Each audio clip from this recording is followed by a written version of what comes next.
আসসালামু আলাইকুম everyone, welcome back to my another new brand video. আজকে যাচ্ছি একটু বাচ্চাদেরকে নিয়ে ঘুরতে। এখানে আমার জামাই চলে এসেছে আমাকে নামিয়ে দেওয়ার জন্য।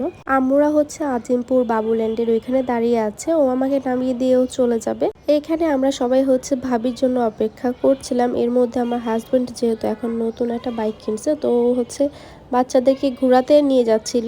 যাই হোক, এরপর ভাবির আসতে দেরি করতেছিল বলে আমরা সবাই বাবুল্যান্ডে চলে আসি। যেহেতু ঈদে আমরা মানিকগঞ্জ ছিলাম, আর আম্মুরাও তেমন একটা বের হয় নাই, বাসায় ছিল। তো বাচ্চাদের ঘোরার জায়গার মতো একটাই জায়গা, সেটা বাবুল্যান্ড। যেহেতু বাচ্চারা খেলাধুলাটাই পছন্দ করে, তো ওদেরকে এখানে নিয়ে আসা হয়েছে। আর আমার কাছে কিছু কুপন ছিল, মানে এই বাবুল্যান্ডের, যেগুলো 400 টাকা করে ফ্রি। বাচ্চাদের আর কি টিকিট লাগবে না, জাস্ট বড়দের টিকিটগুলো কাটতে হয়েছে। তো এখানে আমরা সবাই ভেতরে চলে যাচ্ছিলাম, ভাবিরা এখনো আসে নাই। তো ভাবিরা আসলে পরে আবার টিকিট কাটবে।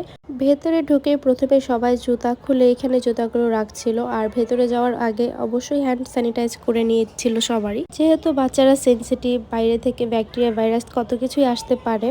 এটা ভালো একটা নিয়ম, যাতে বাচ্চাদের কোনো ক্ষয়ক্ষতি না হয়, বাচ্চারা সেফ থাকে, তাই এই জিনিসটা করা। আর অবশ্যই এখানে আসতে হলে মোজা লাগবে, মোজা ছাড়া এখানে আসলে আপনাদেরকে মোজা কিনে তারপর ঢুকতে হবে।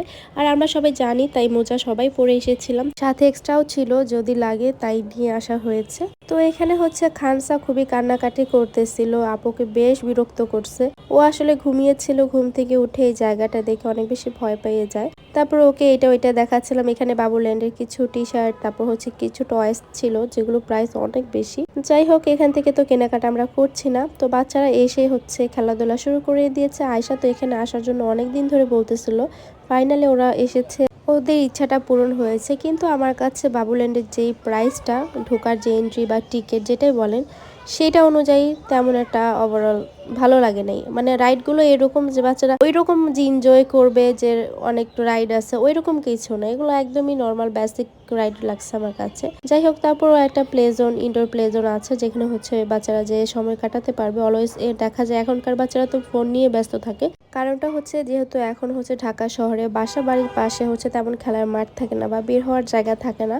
তো সেই ক্ষেত্রে বাসার বাচ্চারা হয়তো খেলাধুলা করে অথবা ফোন নিয়ে ব্যস্ত থাকে। বেশিরভাগ দেখা যায় ফোন নিয়ে ব্যস্ত থাকে। তো সেইটা হিসাব করলে যে বাবুল্যান্ডের ওই ইনডোর প্লে জোনে বাচ্চাদের নিয়ে গেলে ওদের একটা ভালো সময় কাটে আর কি। যাই হোক, বাচ্চাদের পাশাপাশি আমরাও এখানে কিছু ভিডিও পিকচার তুলে নিছি, কারণ প্লে জোনটার মধ্যে পিকচার আর ভিডিও ভালো আসতেছিল, যেহেতু কালারফুল, আবার লাইট আছে। তো এখানে আয়শা আর জাইনাব ওরা বেশ মজা করতেছিল, কিন্তু এখানে আয়শা একটু ভয় পাচ্ছিল। তো এখানে আমি বসে ওদেরকে পাহারা দিচ্ছিলাম। পাশে এসে এই বাবুটা বলতেছে, তুমি কি করতেছো? আমি বললাম ভিডিও করতেছি। বলে আমাকে নাও। তারপরে এই তো ও আমার